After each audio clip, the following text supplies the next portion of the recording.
Assalamualaikum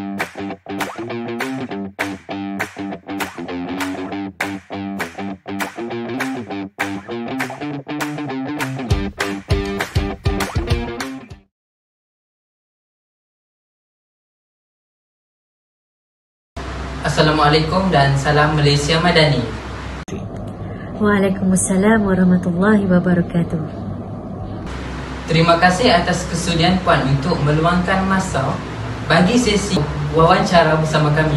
Izinkan saya dan rakan-rakan memperkenalkan diri terlebih dahulu. Nama saya Muhammad Iman Daniel bin Muhammad Alman. Nama saya Muhammad Ahmad Daniel bin Muhammad Syukri. Nama saya Hazil Hikam bin Nazir. Saya Syafiq Aziz bin Syamsul Anwar. Saya Muhammad Aiman Budris bin Budiman. Pada hari ini, kami akan mewawancara Puan tentang kejayaan sebagai seorang ahli farmasi. Sebelum itu, bolehkah Puan memperkenalkan diri? Saya Syafalina binti Kamaluddin. Saya telah berkhidmat sebagai seorang pegawai farmasi selama 19 tahun. Saya graduate daripada Universiti Sains Malaysia dengan ijazah sarjana muda farmasi. Saya mula berkhidmat pada permulaannya di Hospital Balik Pulau pada tahun 2004. Seterusnya saya juga pernah berkhidmat di Klinik Kesihatan Bayan Baru di bawah Pejabat Kesihatan Daerah Barat Daya. Seterusnya saya berkhidmat di cawangan penguatkuasa farmasi Negeri Pulau Pinang selama 5 tahun, dan seterusnya bermula tahun 2010 sehingga sekarang saya berkhidmat di Hospital Kepala Batas Pulau Pinang. Jadi bercerita berkenaan dengan farmasi. Di hospital lah khususnya saya kongsikan di tentang aktiviti-aktiviti farmasi di hospital lah. Di hospital, farmasi bukan hanya sekadar untuk mendispen ubat kepada pesakit. Mungkin ramai yang lihat farmasi berada di kaunter mendispen ubat kepada pesakit di kaunter, kan? Tapi sebenarnya tugas-tugas pegawai farmasi atau ahli farmasi ni adalah sangat meluas. Kita juga memberikan perkhidmatan kaunseling kepada pesakit-pesakit. Selain daripada itu, kita juga memberikan pembekalan ubat kepada pesakit di ward. Kita juga menyediakan perkhidmatan pemberian ubat kepada pesakit-pesakit kanser dan sebagainya. Selain daripada aktiviti di hospital atau klinik kesihatan itu sendiri, pegawai farmasi juga ada menjalankan aktiviti-aktiviti di luar lah, seperti program-program ceramah dan juga pameran di bawah aktiviti yang kita kenali sebagai program Kenali Ubat Anda lah. Baiklah, kita akan melanjutkan sesi wawancara dengan mengajukan beberapa soalan.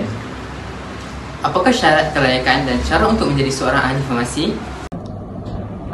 Syarat untuk menjadi seorang ahli farmasi, anda perlulah mendaftar sebagai ahli farmasi. Jadi untuk mendaftar sebagai seorang ahli farmasi itu, anda perlu mempunyai ijazah farmasi yang diiktiraf di bawah jadual pertama Akta Pendaftaran Ahli Farmasi 1951. Jadi ijazah farmasi itu boleh diperolehi daripada universiti awam tempatan dan juga universiti swasta tempatan dan juga luar negara lah. Antara universiti yang menawarkan ijazah farmasi seperti Universiti Sains Malaysia, Universiti Kebangsaan Malaysia, Universiti Malaya, University of Cyberjaya, AIMS University dan juga lain-lain lah. Seterusnya perlu juga lulus peperiksaan kelayakan untuk mengamal farmasi. Iaitu dipanggil perlu lulus peperiksaan forensik lah. Seterusnya, bila dah memperoleh ijazah farmasi, anda perlu menjalani latihan PRP atau dikenali sebagai Provisionally Registered Pharmacist bagi tempoh tidak kurang 1 tahun. Menjalani latihan di premis yang tersenarai di bawah jadual kedua Akta Pendaftaran Ahli Farmasi 1951 lah. Antara premisnya ada seperti hospital dan juga klinik-klinik kesihatan swasta ataupun retail farmasi yang diiktiraf lah, ataupun yang tersenarai di bawah jadual kedua Akta Pendaftaran ahli farmasi 1951. Okey, semasa menjalani latihan PRP tersebut, anda perlu lulus buku log dengan mendapat 60% untuk setiap modul di dalam buku log tersebut lah, dan purata markah sekurang-kurangnya 60% lah. Okey, termasuk dengan personal assessment. Seterusnya, setelah tamat latihan PRP, anda boleh mendaftar sebagai ahli farmasi yang berdaftar penuh atau dikenali sebagai fully registered pharmacist ataupun FRP. Okey, dan boleh mengamalkanlah sebagai ahli farmasi setelah mendapat pendaftaran penuh tersebutlah. Okey, dan seterusnya perlu mendapatkan sijil pengekalan tahunan ahli farmasi lah. Setiap tahun perlu di-renew untuk meneruskan untuk terus berkhidmat sebagai ahli farmasi lah. Seterusnya, apakah pengalaman dan cabaran sepanjang puan menjadi seorang ahli farmasi? Ya, sebagai seorang pegawai farmasi, sudah tentu saya mempunyai berbagai pengalaman dan cabaran. Jadi bagi saya, dari segi pengalaman, ia dapat memberikan saya satu kepuasan kerana saya dapat membantu pesakit dengan memberikan nasihat yang tepat tentang penggunaan ubat. Dan seterusnya, ini dapat menyumbang kepada peningkatan kesihatan masyarakat secara keseluruhannya. Cabarannya pula, okey, sebelum ni kita telah berdepan dengan gelombang COVID-19 lah yang melanda negara dan juga dunia secara amnya kan.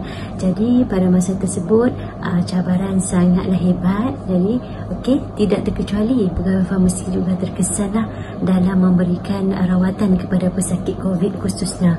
Jadi pada masa tersebut kita terpaksa berhadapan dengan kekangan dari segi mendapatkan bekalan ubat-ubatan, kekangan untuk mendapatkan bekalan PPE dan sebagainya. Jadi kami pegawai farmasi juga tidak terlepas dan berusaha untuk memastikan rawatan kepada pesakit itu dapat diteruskan, okey, dengan mencari alternatif ubat, okey, untuk diberikan kepada pesakit. Akhir sekali, apakah harapan dan nasihat puan terhadap golongan muda yang ingin menjadi ahli farmasi? Harapan saya terhadap anak muda yang ingin menjadi ahli farmasi adalah saya berharap lebih ramai anak muda yang mengambil jurusan farmasi, kerana bidang ini mempunyai ruang dan peluang yang sangat luas. Okay? Dari segi kerjaya, bukan hanya tertumpu di hospital-hospital dan juga klinik kesihatan, malah ada peluang di sektor perkilangan, farmasi runcit ataupun retail farmasi, penyelidikan dan sebagainya. Jadi selain itu, kerjaya sebagai ahli farmasi juga dapat menyumbang kepada peningkatan kualiti kesihatan negara. Jutaan terima kasih kami ucapkan kepada puan kerana sudi menjadikan sesi wawancara bersama kami.